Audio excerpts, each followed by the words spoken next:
Today we're going to be investigating multiplying and dividing by 10.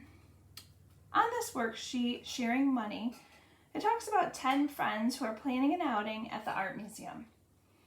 So the first question says, if each of the 10 friends pays $8 for admission, how much will they pay in all? So we're going to answer that together. So of course, if I were to draw that problem out, 10 friends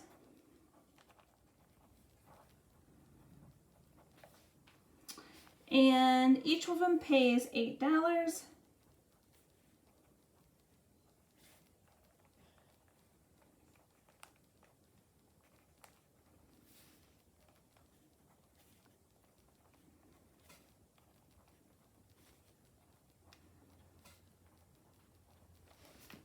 Then how do I find how much do they pay at the museum? How much admission would cost for all of them?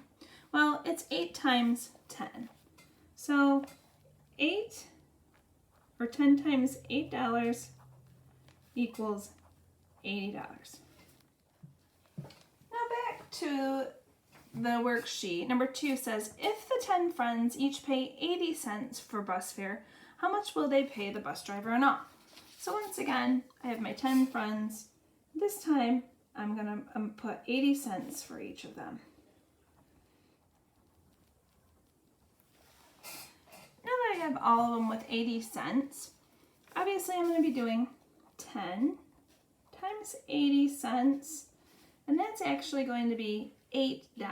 If you didn't already know it was $8, is by using a ratio kind of table for dollars and people.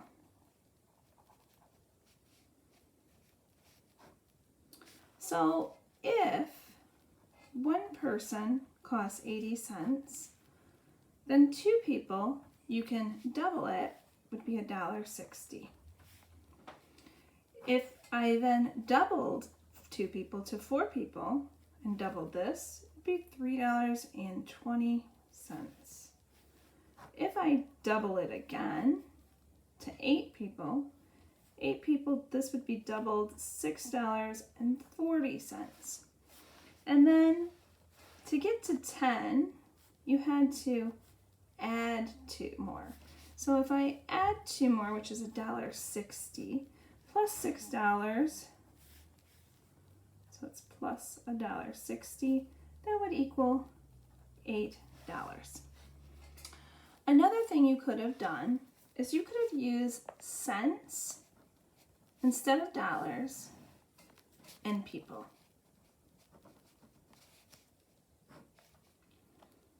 So if I have 1 person, and that's equal to 80 cents, then if I have 10, we know that all we did was we saved the 0, becomes 800 cents, which is equivalent to $8.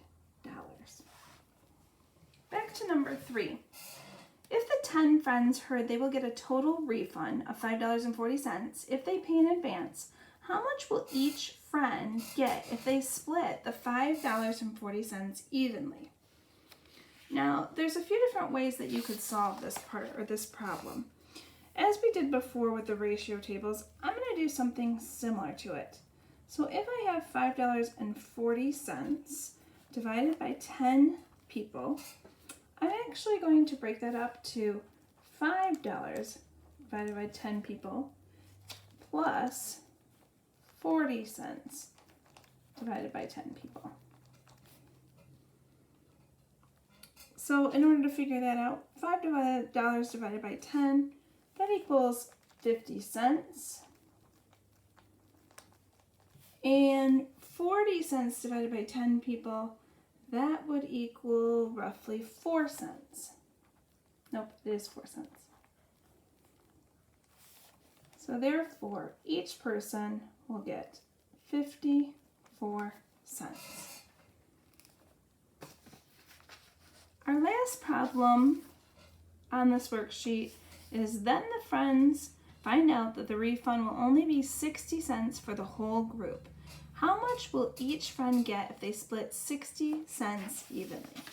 Going back to what we did before, if we have 60 cents divided by 10, 60 divided by 10 is 6 cents.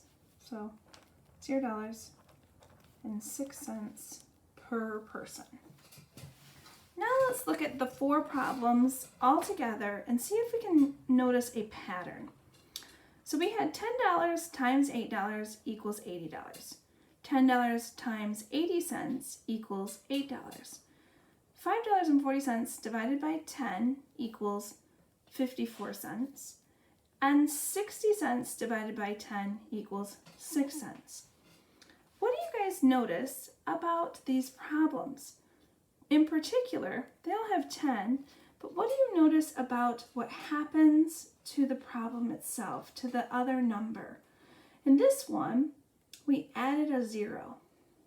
In this one, we actually moved the decimal place 1 spot to the right.